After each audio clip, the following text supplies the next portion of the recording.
Hello guys, welcome to Jupiter classes. तो guys, इस video में हम बात करने वाले हैं फिस्कल पॉलिसी ऑफ इंडिया। ठीक है गाइस, तो ये हमारा सेट 2 रहेगा। कल मैंने सेट 1 डिस्कस किया था और कल वाले क्वेश्चन जो थे गाइस वो रैंडम थे। ठीक है, आज के बाद जो भी आपके क्वेश्चन होंगे वो टॉपिक वाइज होंगे। ठीक है, आपका कोई भी कम्पिटिटिव एग्जामिनेशन हो उसके लिए JKSSB, JKPSC, SSC, UPSC के लिए B1 या FAA के जो का एग्ज़ाम है उसके लिए इम्पॉर्टेंट क्वेश्चंस हैं। ठीक है गाइस, तो इसकी PDF कल वाली PDF शेयर कर दी थी आपसे। ठीक है, तो आज भी PDF शेयर कर दूंगा अपनी ऑफिशियल एंड राइट ऐप पे। ठीक है, तो चैनल को सब्सक्राइब कर दीजिए अगर नहीं किया है तो। ठीक है, ओके, तो देखते हैं पहला क्वेश्चन। और गाइस, एग्जैक्ट 1 बजे पहुंच जाया कीजिए। ठीक है, आपको आधे घंटे पहले ही नोटिफिकेशन आ जाती है कि अब ये प्रीमियर होने वाला है। ठीक है, तो वहाँ पे सेट रिमाइंडर कर दिया कीजिए। ठीक है, मुझे बार बार वीडियो शेयर करना पड़ता है, फिर आपको बुलाना पड़ता है। ठीक है गाइस, आप भी तो कम से कम इतना ध्यान रखा कीजिए। ठीक है, ओके, देखते हैं पहला question. Economic survey in India is published by the. तो ये क्वेश्चन कल भी आया था, लेकिन ये क्वेश्चन जो है हमारा फिजिकल पॉलिसी से है, तो मैंने इसी वीडियो में रखा है इसको। ठीक है, इकोनॉमिक सर्वे जो है इंडिया की उसको कौन पब्लिश करता है? ठीक है, reserve Bank of India, NITI Aayog, ministry of finance government of India या ministry of industries government of India. तो क्या जल्दी से इस क्वेश्चन का आंसर कर दीजिए जिन बच्चों ने कल वीडियो देखी है। ठीक है, ओके, तो चलते हैं इसका आंसर के ऊपर। इसका आंसर है हमारे सामने ऑप्शन नंबर सी। ठीक है, ministry of finance government of India जो है इसको क्या करता है, इकोनॉमिक सर्वे को पब्लिश करता है। ठीक है, यहाँ पब्लिश बताया गया है। ठीक है, कंपाइल कोई और करता है, आगे देखते हैं। ठीक है, अगला क्वेश्चन है गाइस हमारे पास कि fiscal policy in India is formulated by. जो इंडिया की फिस्कल पॉलिसी है उसको कौन फार्मूलेट करता है? ऑप्शंस है रिजर्व बैंक ऑफ इंडिया, ठीक है, उसके बाद planning commission, finance ministry, securities and exchange board of India. ठीक है, तो जो हमारा क्या होता है, फिजिकल पॉलिसी होती है इंडिया की, उसको कौन फार्मूलेट करता है, तो आपको बताना है इसका आंसर। ठीक है, ऑप्शंस आपने देख लिए हैं। ठीक है, जल्दी से इसका आंसर कर दीजिए।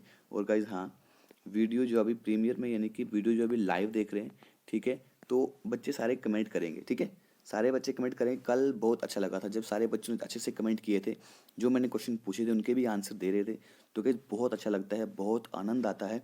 ठीक है, आनंद ऐसे आता है कि सारे बच्चे इतनी अच्छी तैयारी कर रहे हैं। ठीक है, फिर मुझे भी मज़ा आता है पढ़ाने में। तो इसका आंसर है गाइज हमारे पास ऑप्शन नंबर सी, यानी कि फाइनेंस मिनिस्ट्री। ठीक है गाइज, ओके, तो अगला क्वेश्चन देखते हैं क्या है हमारे पास। ये है अगला क्वेश्चन कि if we deduct grants to states. ठीक है, जब हम जो स्टेट को ग्रांट देते हैं उसको अगर हम डिडक्ट कर देते हैं, किसके लिए वो ग्रांट किसके लिए दी जाती है? For the creation of capital assets, capital assets को क्रिएट करने के लिए। और वो ग्रांट कहाँ से दी जाती है?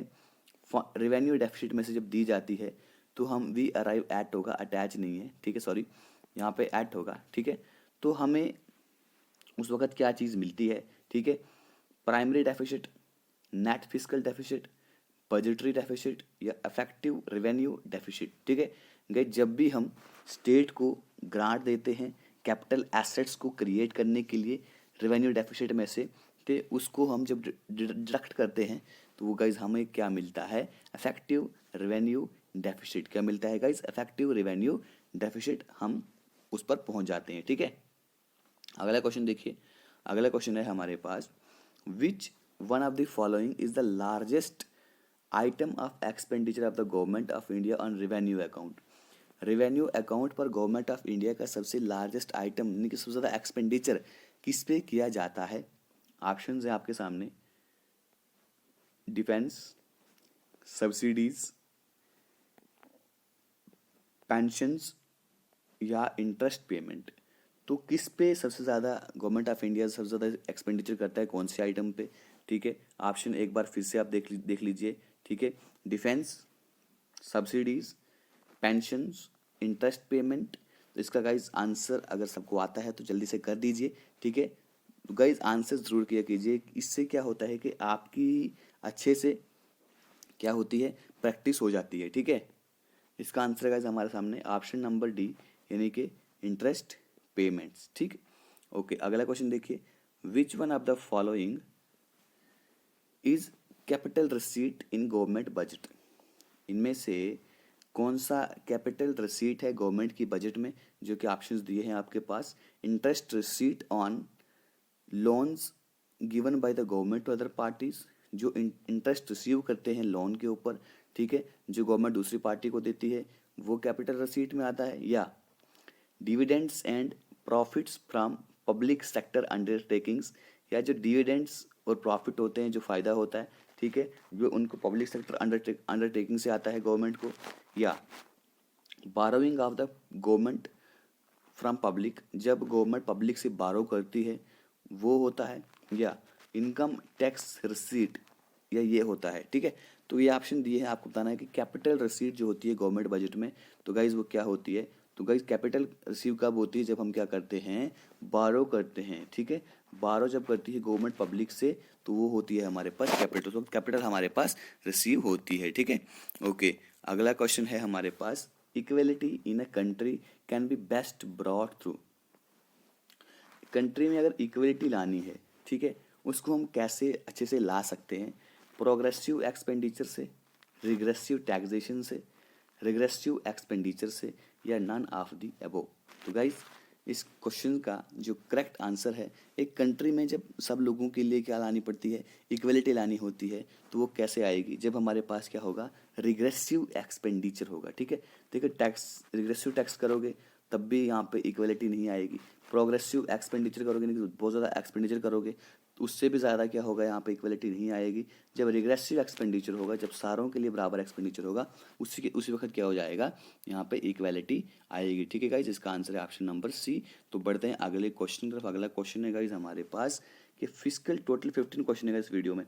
ठीक है, fiscal deficit in the union budget is equal to, fiscal deficit जो होता है यूनियन बजट में, वो किसके बराबर होता है। Net increase in internal and external borrowing, या the difference between current expenditure and current revenue, the sum of monetised deficit and budgetary deficit, या net increase in the union government's borrowing from the Reserve Bank of India. ठीक है, तो guys fiscal deficit कब बढ़ जाता है, जब हमारे पास जो हमारी इंटरनल और एक्सटर्नल बोरोइंग जो हैं, ठीक है, उनका इंक्रीज बढ़ जाए, वो चीज़ें बढ़ जाएं। ठीक है, अगर हमने अपनी स्टेट से भी कहीं से लोन लिया है, ठीक है, लोगों से भी लोन लिया है, बाहर से भी लोन लिया है, बाहर से कहाँ से ले सकते हैं, इंटरनेशनल मॉनेटरी फंड से लोन ले सकते हैं, वर्ल्ड बैंक से लोन ले सकते हैं। ठीक है, तो वहाँ से भी अगर लोन वगैरह लिया है, ठीक है, तो अगर वो बढ़ जाए तो उसे हम कहते हैं कि हमारा फिस्कल डेफिसिट है। ठीक है गाइज, ओके। तो अगला क्वेश्चन देखिए, अगला क्वेश्चन है हमारे पास question number 8, fiscal deficit implies. अब फिस्कल डेफिसिट हम किससे कहेंगे, total expenditure minus revenue receipt, recovery of loans, receipt from disinvestment. उसके बाद total expenditure minus total receipt from all sources include borrowings, total expenditure minus revenue receipt plus fresh loans, total expenditure minus disinvestment receipt.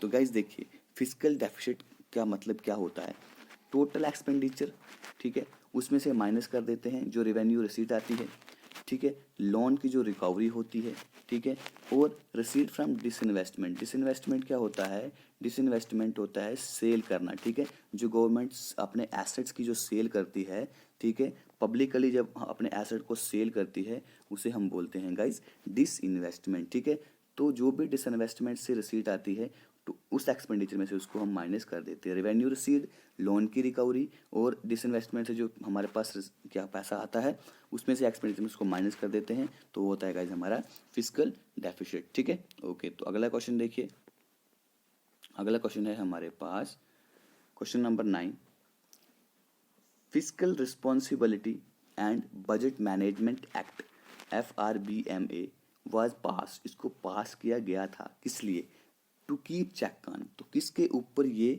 Check करता है, किस चीज़ को check करता है, fiscal deficit only, revenue deficit only, both fiscal deficit and revenue deficit, neither fiscal deficit nor revenue deficit. तो guys fiscal revenue ये fiscal responsibility and budget management act जो है इसको पास किया गया था फिस्कल डेफिसिट को भी चेक करने के लिए और रेवेन्यू डेफिसिट को भी चेक करने के लिए। ठीक है, अगला क्वेश्चन देखिए। अगला क्वेश्चन है गाइज हमारे पास कि according to the provision of the fiscal responsibility and budget management act 2003 और fiscal responsibility and budget management rule 2004 the government is under obligation. Government जो है, गवर्नमेंट की वो ऑब्लिगेशन रहती है कि उन्होंने पार्लियामेंट के सामने 3 स्टेटमेंट जो हैं एनुअल बजट के साथ क्या करने होते हैं, पर उनको प्रेजेंट करना होता है। गवर्नमेंट की ये ऑब्लिगेशन रहती है। तो अब बताना है उन 3 में से, इनमें से जो 4 दिए हैं तो वो चौथा कौन सा इन्होंने एक्स्ट्रा यहाँ पर दिया हुआ है। ठीक है, विच one of the following is not one of them. ठीक है, उन तीनों में से इनमें से कौन सा नहीं है। Micro economic framework statement, fiscal policy strategy statement, medium term fiscal policy statement या short term fiscal policy statement. तो गाइस इसका आंसर है हमारे पास ऑप्शन नंबर डी। इसमें जो short term fiscal policy statement है वो उसके अलावा खाली ये चीज़ उनको वहाँ पर प्रेजेंट नहीं करनी होती है, बल्कि उनको ये 3 चीज़ें उनको वहाँ पर प्रेजेंट करनी होती हैं। Micro economic framework statement, fiscal policy strategy statement, medium term fiscal policy statement. ठीक है गाइस, अगला क्वेश्चन देख लीजिए। अगला क्वेश्चन है हमारे पास, which of the following is not a component of revenue receipt of the union government. आपको बताना है कि इनमें से जो ऑप्शंस दिए हैं इनमें से जो यूनियन गवर्नमेंट है उसका रेवेन्यू रिसीट का कंपोनेंट नहीं है। ठीक है, आपको बताना है कि रेवेन्यू रिसीट जो होती है यूनियन गवर्नमेंट की, इनमें से उसका कौन सा कंपोनेंट नहीं है। Corporate tax receipt, dividend and profit, disinvestment receipt या इंटरेस्ट रिसीट। ठीक है, तो आपको बताना है इसका आंसर। अगर आता है तो ठीक, नहीं आता है तो इसका आंसर बता देता हूँ आपको। तो गाइज देखिए, जो भी रेवेन्यू रिसीट होती है, डिसइन्वेस्टमेंट रिसीट जो होती है उसका क्या होता है, उसका एक कंपोनेंट नहीं होता है, बल्कि कारपोरेट टैक्स रिसीट वो भी रेवेन्यू रिसीट में आती है, डिविडेंड एंड प्रॉफिट वो भी रेवेन्यू रिसीट में आता है, इंटरेस्ट रिसीट जो होता है वो भी रेवेन्यू रिसीट में ही आता है। ठीक है गाइज, ओके, चलते हैं अगले वाले क्वेश्चन की तरफ। अगला वाला क्वेश्चन है, every year the economic survey is compiled by. मैंने पीछे क्वेश्चन कहा था, जो पहला क्वेश्चन था आपका उसमें ये पूछा गया था कि इकोनॉमिक सर्वे को पब्लिश कौन करता है। ठीक है, वो करती है मिनिस्ट्री ऑफ फाइनेंस। ठीक है, अब यहाँ पर पूछा गया है कि अब इसको कंपाइल कौन करता है, इसको तैयार कौन करता है। ठीक है, office of the economic adviser, central statistical office CSO, national sample survey organisation NSSO या डिपार्टमेंट ऑफ इकोनॉमिक अफेयर। तो गाइज कौन करता है इकोनॉमिक सर्वे को कंपाइल, तो गाइज वो करता है इकोनॉमिक अफेयर का जो डिपार्टमेंट होता है वो इसको कंपाइल करता है और पब्लिश करता है इसको गाइज, जो हमारा मिनिस्ट्री ऑफ फाइनेंस होता है। ठीक है, तो फाइनेंस मिनिस्टर कौन है, सारे बच्चे यहाँ पर इसका आंसर करेंगे। ठीक है, तो आज की डेट में फाइनेंस मिनिस्टर कौन है, सारे बच्चे इसका आंसर करेंगे। ठीक है, let's see how many of you know about the prime minister, sorry ये फाइनेंस मिनिस्टर। ठीक है, तो सारे बच्चे इस क्वेश्चन का आंसर करेंगे, तो मैं इस क्वेश्चन के आंसर का वेट कर रहा हूँ यहाँ पर। ठीक है, जल्दी इस क्वेश्चन का आंसर कीजिए, अगला क्वेश्चन स्टार्ट करेंगे। ओके गाइस, आई होप कि आपने आंसर दे दिया होगा। Which of the following is are the component of public debt. ठीक है, इनमें से कौन से कंपोनेंट जो हैं पब्लिक डेट के कंपोनेंट हैं। पब्लिक बारोइंग, ट्रेजरी बिल्स, ठीक है, उसके बाद securities issued by the RBI। ठीक, याद रखना, पब्लिक बारोइंग, ट्रेजरी बिल, जो सिक्योरिटी RBI ने इशू की हैं वो क्या पब्लिक डेट के कंपोनेंट हैं। ठीक है, अब आपको यहाँ पे कोड्स दिए हुए हैं, इस तरह से क्वेश्चन आपके एग्जाम में पूछे जाते हैं, पूछे भी गए थे, अब रिसेंटली PA के एग्जाम में पूछे भी गए थे। ठीक है, और होप कि आपको ऐसे क्वेश्चन KS में इस बार देखने को मिलेंगे। ठीक है, UPSC तो ऐसे क्वेश्चन हमेशा पूछता है, हर क्वेश्चन UPSC का इसी पैटर्न पे रहता है। अब आपको करेक्ट आंसर बताना है यहाँ पे 1 ऑनली। ठीक है, 1 and 2 ऑनली, 2 ऑनली या 1, 2 and 3 ऑनली। ठीक है, अब यहाँ पर आपको बताना है कि इनमें से क्या चीज़ है। तो देखिए, अब फिर से क्वेश्चन पे जाते हैं। देखिए, जो पब्लिक डेट होता है, पब्लिक बारोइंग जो है ये भी एक पब्लिक डेट होता है, ट्रेजरी बिल्स ये भी पब्लिक डेट होता है, और जो आरबीआई के द्वारा सिक्योरिटी इशू की जाती हैं वो भी पब्लिक डेट होता है, ठीक है, वो भी लोगों को देना होता है। तो गाइज इसका आंसर आएगा हमारे पास ऑप्शन नंबर डी, यानी कि सारे, ठीक है। ओके, तो चलते हैं अगले क्वेश्चन की तरफ। अगला क्वेश्चन क्या है गाइज हमारे पास? अगला क्वेश्चन है कि ये देखिए, ये क्वेश्चन है, ठीक है। Which of the following items are included in revenue receipt? इनमें से कौन सी आइटम जो है वो रिवेन्यू रिसीट में इंक्लूड होती है? Tax revenue, non tax revenue, recovery loans, borrowing and other liabilities, ठीक है। आपको करेक्ट आंसर यहाँ पर चूज करना है। तो देखिए 1 एंड 2 यानी कि tax revenue and non tax revenue, 1, 2 and 3 tax revenue, non tax revenue and recovery loans. आपको सब बताना है रिवेन्यू रिसीट, ठीक है। रिवेन्यू रिसीट में कौन से आइटम्स यहाँ पर इंक्लूड होती हैं? 3 एंड 4 यानी कि recovery loans and borrowing and other liabilities, 1, 3 and 4 tax revenue, recovery loans and borrowing and other liabilities. तो इसका आंसर ठीक क्या है? तो कल तो बच्चे कह रहे थे कि सर बहुत इजी क्वेश्चन आप लेकर आते हो, तो गाइज मैंने आपको इजी टू मॉडरेट क्वेश्चन आज यहाँ पे रखे हैं। टफ भी नहीं, आप नहीं कह सकते टफ क्वेश्चन बिल्कुल नहीं है ये, ठीक है। तो गाइज इसका आंसर है हमारे पास ऑप्शन नंबर 1A, 1 एंड 2। तो गाइज रिवेन्यू रिसीट क्या होती है? टैक्स का रिवेन्यू, और नॉन टैक्स रिवेन्यू जो होता है वो हमारा सिर्फ वही हमारा रिवेन्यू रिसीट में आता है, ठीक है। तो गाइज देखते हैं वीडियो का लास्ट क्वेश्चन क्या है। तो गाइज यहाँ पर पूछा गया है कि which of the following development can occur in an economy due to deficit financing, ठीक है। अब इसमें से कौन सी डेवलपमेंट यहाँ पर इकोनॉमी में होती है जब किसकी वजह से?